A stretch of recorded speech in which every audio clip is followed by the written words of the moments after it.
ये बताओ तुम गोरी कैसे हो? ये बताती नहीं आदमी सब शादी में पूछते बात छोटी कर जो सबकी शादी करवाती इसीलिए गोरी है अब पता है सब हल्दी का दिखता है खूब दूर का दिखता है सही बात है मैंने कबाब का क्रीम लगाई ना हमने कबाब देखो पाउडर लगा कितनी गोरी है मेरी दादी है तो कुछ कोई नहीं है और तो कुछ कुछ कर जाओगे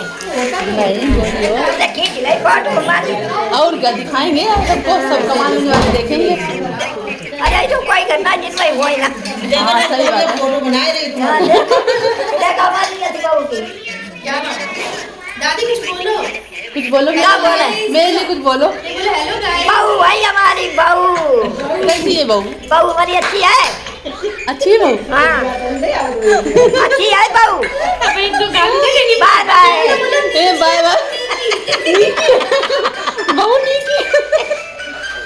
देखो हमारी समझी नहीं बैठी समझी हमारी लड़की नहीं बैठी दादी नहीं बैठी समझे नहीं बैठे देख रही हो ए नानी के दादी की गाड़ी होती है चले ट्राई करा जाएंगे ना कहूंगा कहीं ना जरा